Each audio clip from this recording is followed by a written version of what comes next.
to the video. Alright, what's going on, guys, and welcome back to the channel. Now today behind me is a 2013 Suzuki SX4. Now you might be wondering where I got this car from, and I actually was able to get this car from Turo, which is an enthusiast car app where you can rent other people's cars. And in this case, I got this vehicle from CY, and he's turned this car into a lot of different things, but in the current configuration that it's in right now, this is made for rallycrossing.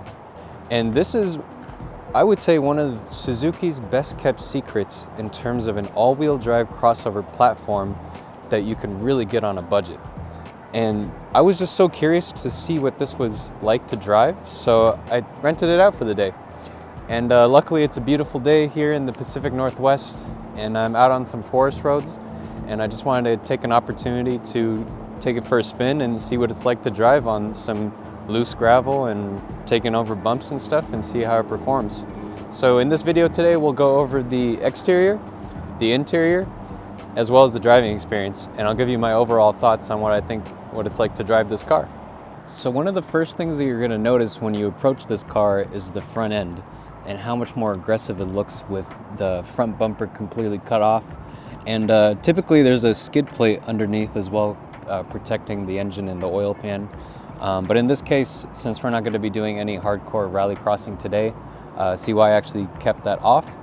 But I mean, this is a sturdy piece of metal, and it really adds to the look aesthetically, but it's also pretty functional too, because if you ever get into an accident, this is going to be taking the majority of the force. And luckily we haven't gotten to that point where we have to see that. So previously with this car actually had a 2-inch lift, and it had oversized all-terrain tires, and it looked really cool. And I was kind of expecting to see that when I first rolled up, but he was telling me that he's been having some issues with going through struts. And for some reason, when you add a 2-inch lift on these cars, which is actually really popular for these models, and it's kind of like a niche thing, is that over time, the struts will go out a lot quicker than usual. To make it work, he decided to bring the car back down to stock height with the stock size wheels and tires. And he was saying from a performance standpoint that the car drives a lot better when you're taking it out on a rally course too. Probably because it just feels a little bit more nimble. And when you add such a large rotational mass for the wheels and tires set up on a car, especially when you're going through a rally course, it is going to hinder the way that the car handles overall, and it's going to kind of feel like you're steering a boat rather than you're steering a car. So from an aesthetic standpoint, it's not going to look as good, which I completely understand. So if you're just totally going for the looks, it's definitely possible to lift these and put the big off-road tires. And if I have a picture of what it looked like previously, I'll make sure to put it right here. But as it sits right now, most of this is stock in terms of just the configuration of the suspension. Again, this is a budget-friendly type of build if you wanted to do this. And with this too, what I forgot to mention is also a 6-speed manual transmission, which is huge. So you're basically getting a car that is all-wheel drive, 6-speed manual, with an original MSRP of under 17 grand.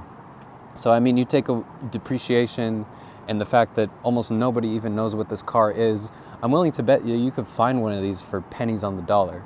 So what I'm saying here is that there's a lot of potential for this to be a really cool car. Now, what I was actually disappointed with a little bit was the cargo space in the back.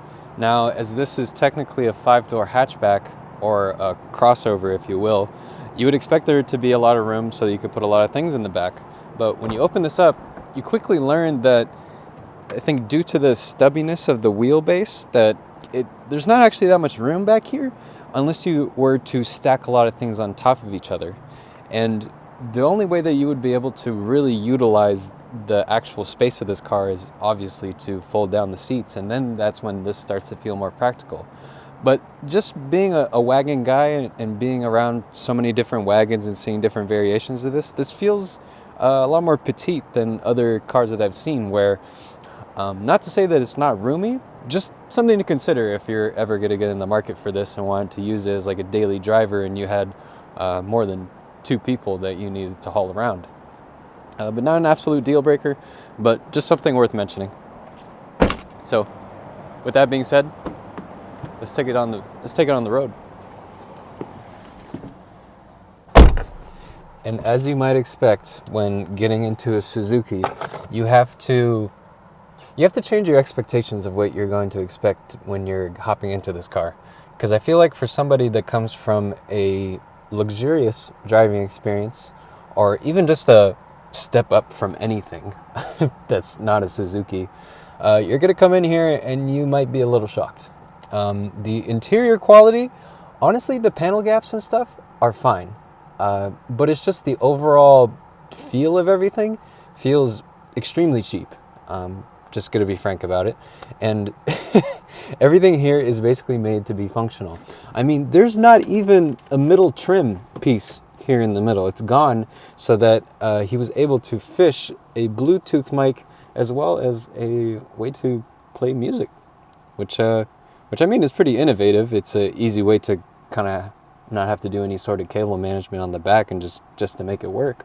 But for somebody that's going to hop into this thinking that it's going to be some crazy luxurious driving experience or something like that, it's the farthest thing from the truth.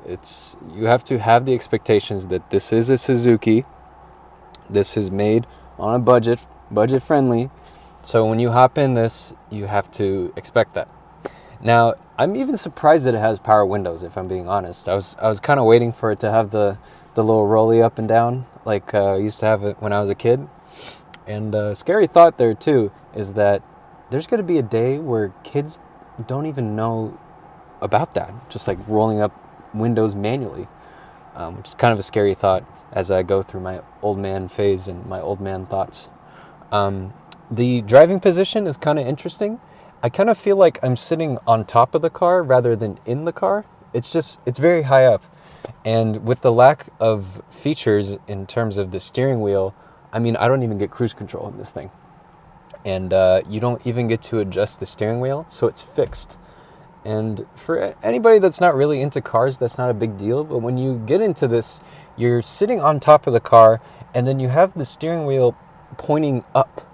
And it's kind of strange, like your arms are almost kind of going like this when you're driving. And it feels a little goofy, but you kind of get used to it. I mean, it's not like a complete deal breaker. The good news is I like the 3-spoke steering wheel. I think it's really simple. There's not a bunch of buttons that I need to press or anything. It's just a horn, and luckily it's got an airbag at least.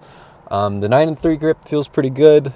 You're going to find a bunch of blank buttons here and there that you can't press, and that's just for the option to add accessories there. So it'd be really easy for the manufacturer to be able to put whatever buttons it is, fog lights, cruise control, and things of that sort. But in this scenario, it's not here. I will say that the foot positions is actually really good. I was very surprised, and it's very easy to heel toe in this car. And the 6-speed transmission, it feels pretty good. The clutch is very light, and it almost feels like it has a lightened flywheel. Just due to the rotational mass of the flywheel, just feels very light, so it revs up really quick. And it has a very short ratio. Even though this is a 6-speed, you can be in 6th gear going 60 miles an hour, and the engine is still turning at like almost 2,500 RPMs. So I wouldn't even consider it like an overdrive gear. I think what they're just trying to do is make the car feel more zippy than it actually is.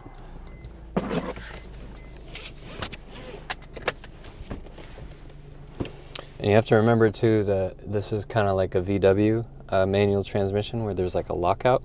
So to actually put it into reverse is you pull up and then it puts it in reverse that way. It was doing really good. Still getting used to the clutch engagement. It's so light. And hopefully I'm not bobbing around too much, but there are just hairier parts of this trail. But I will say that once you get this thing up to speed, it is so much fun. It's very predictable in the way that the steering has this lightness to it that is probably not the best thing, especially when you're going to be rallycrossing, but I mean, this is originally an economy car anyways. But let's see what she's got.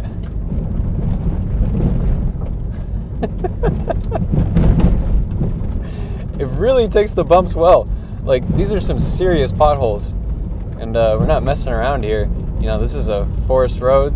This is not like the city streets. and we're just on street tires right now, so I'm not gonna try to abuse it too much, but CY did give me the go and say to have a lot of fun with it, so I'm gonna try and do my best here to do that. And what's really great is it's not floating over the gravel or anything. It feels like there's still tons of grip. I know I'm not going super fast, but I can already imagine this thing on a rally course would just be an absolute blast. This thing is fun. And the beauty of it too is it's probably so easy to replace parts and find parts for this stuff. So if you're mechanically inclined, this would be an awesome car to take to a rallycross. And even if you do break it, it's not that big a deal. It's just a Suzuki at the end of the day, right? Because if you're going to be in the market and you want to get a WRX and you want to build it, oh shit. Okay, let's try this again. The car's beeping at me. I think I broke it. I'm just kidding. I didn't break it. After some technical difficulties and having way too much fun, I lost you guys for a little bit of this. So I got the camera back up, and I'm hoping that this time around I actually am able to capture what I was talking about. So let's just start from the beginning. In this car, when you're driving it on a day-to-day basis, it makes a lot of sense. It's a really practical car that you could do a lot of different things with, and I would be more than happy to drive this every day. The clutch is really easy. It's easy to park because it's pretty tiny, and it's got a lot going for it. But it does have its quirks, and there are some things that are annoying about it, but all those things start to go away as soon as you get out onto a road like this, like where we're at right now. And it's so much fun that I literally lost the camera. The camera just went flying in the interior because we were just going through potholes, and it's just barreling through the roads, and it's so capable. I think that's the biggest takeaway from this. This car is so capable. Yeah, I think I'll end the video here. So thanks for watching. Hold on. Make sure to subscribe for more. I'll see you guys in the next one. Peace.